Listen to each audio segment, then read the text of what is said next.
Qual a diferença entre a Proforma Invoice e a Commercial Invoice? Como eu havia explicado, a Proforma Invoice é um draft, né? Um documento que ainda pode ser modificado, dependendo de alguma alteração que o fornecedor venha a fazer, ou nós mesmo, o Ministério, solicitando alguma correção, eles mandam a Proforma Invoice. A Commercial Invoice é o documento definitivo, é aquele que vai acompanhar a carga vem de outro país. Então vem o documento físico com a carga, que é o documento que, se eu não me engano, eu não tenho expertise para poder afirmar isso, mas é o documento utilizado lá na aduana.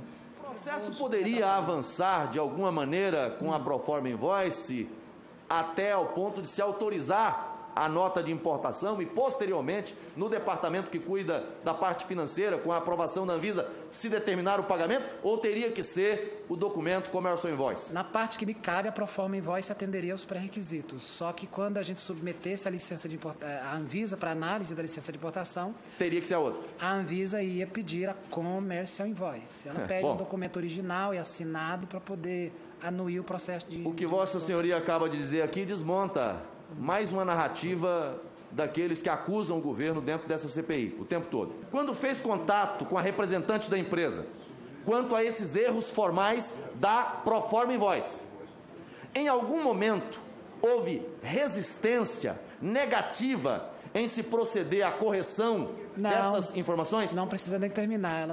De modo algum, o fornecedor se recusou a fazer, se negou a fazer qualquer correção. Você sentiu naquele momento que havia uma intenção deliberada para se manter, por exemplo, vou falar dos campos, a questão do pagamento antecipado. Houve resistência, houve argumentação, não vamos fazer, vamos... Não, ela até mandou um e-mail dizendo que era um erro, que ela notou esse erro, já pediu para corrigir, mas não foi corrigido. Olha isso, Brasil, vai vendo. Mas na terceira invoice veio corrigido. Vamos lá. Fica calmo, presidente, fica calminho, presidente.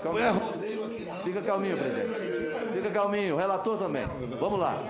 Vamos montando narrativas aqui, porque estão fazendo um carnaval em cima desses pontos, como se tivesse uma orquestração para se determinar o pagamento antecipado antes que a vacina chegasse e antes que a vacina fosse aprovada na Anvisa. Segundo ponto, em relação à quantidade, o relator disse aqui dias atrás que o governo queria pagar $150 por dose de vacina. Está nas notas taquigráficas, eu já denunciei isso aqui.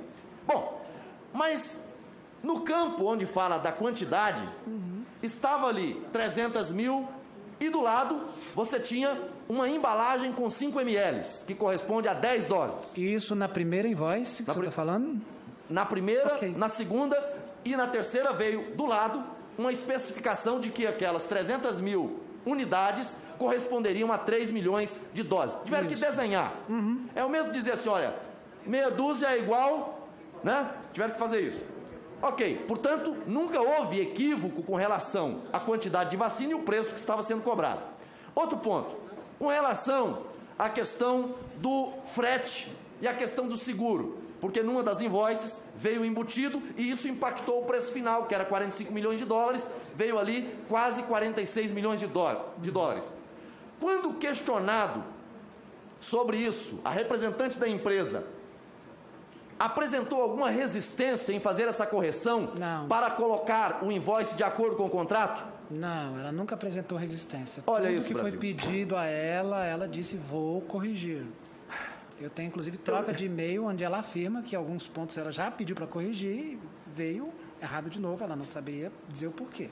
Bom, eu poderia ficar aqui perguntando sobre outros aspectos, mas eu vou poupar a CPI, vou até economizar tempo hoje, porque nos pontos que realmente interessa a essa CPI investigar e que são objeto de questionamento aqui, aliás, de pré-julgamento nessa CPI, todos esses pontos foram desmontados pela fala do senhor William, que não tem que fazer julgamento aqui em relação a outras questões, mas em relação ao que está no processo, se houve resistência, se houve negativa, se houve a intenção de manipular ali para colocar uma situação que ofendia o contrato, Vossa Excelência aqui nos traz esclarecimentos extremamente importantes e eu agradeço.